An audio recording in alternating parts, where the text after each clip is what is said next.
তামিলনাড়ুর রাজনীতিতে নতুন অধ্যায়ের সূচনা করলেন থালাপতি বিজয়। মুখ্যমন্ত্রী হিসেবে শপথ নেয়ার পর প্রথম দিনেই চমক দেখালেন এই অভিনেতা থেকে রাজনীতিবিদে পরিণত হওয়া নেতা। দায়িত্ব গ্রহণ করেই সাধারণ মানুষের জন্য গুরুত্বপূর্ণ দুটি সিদ্ধান্তে স্বাক্ষর করেছেন তিনি। রোববার চেন্নাইয়ে মুখ্যমন্ত্রী হিসেবে শপথ নেন ৫১ বছর বয়সী বিজয়। শপথের পর তিনি প্রথম যে দুটি নথিতে স্বাক্ষর করেন তার একটি হলো সাধারণ মানুষের জন্য ২০০ ইউনিট পর্যন্ত বিনামূল্যে বিদ্যুৎ সুবিধা চালু করা, আর অন্যটি হলো নারীদের নিরাপত্তা নিশ্চিত করতে একটি বিশেষ বাহিনী গঠন। নতুন মুখ্যমন্ত্রী হিসেবে নিজের প্রথম ভাষণেও স্পষ্ট বার্তা দিয়েছেন বিজয়। তিনি বলেন, মানুষকে মিথ্যা প্রতিশ্রুতি দিয়ে ধোঁকা দেবেন না, বরং কাজের মাধ্যমে জনগণের আস্থা অর্জন করতে চান তিনি। একই সঙ্গে সরকারের কার্যক্রম মূল্যায়নের জন্য জনগণের কাছে কিছুটা সময়ও চেয়ে নিয়েছেন এই জনপ্রিয় নেতা।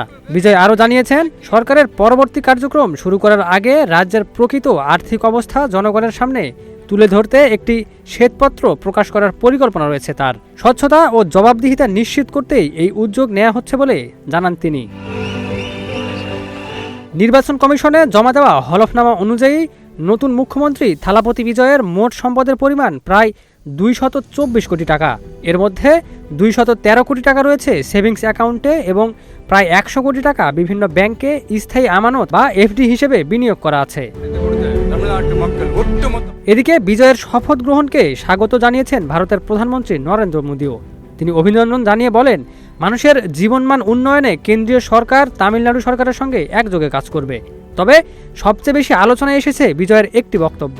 ভাষণে তিনি বলেন, আমি ছাড়া ক্ষমতার আর কোনো কেন্দ্র থাকবে না, আমি হব ক্ষমতার একমাত্র কেন্দ্র। এই বক্তব্যের মাধ্যমে বিজয় স্পষ্ট করেছেন তার সরকারের সব সিদ্ধান্ত ও নীতির দায়ভার তিনি নিজেই নিতে চান। একই সঙ্গে রাজনৈতিক বিশ্লেষকরা মনে করছেন, এই বক্তব্যের মাধ্যমে জোট সঙ্গীদের চাপ বা প্রভাবের বাইরে থেকে সরকার পরিচালনার ইঙ্গিত দিয়েছেন তিনি। Ekramuzzaman, news flash 71।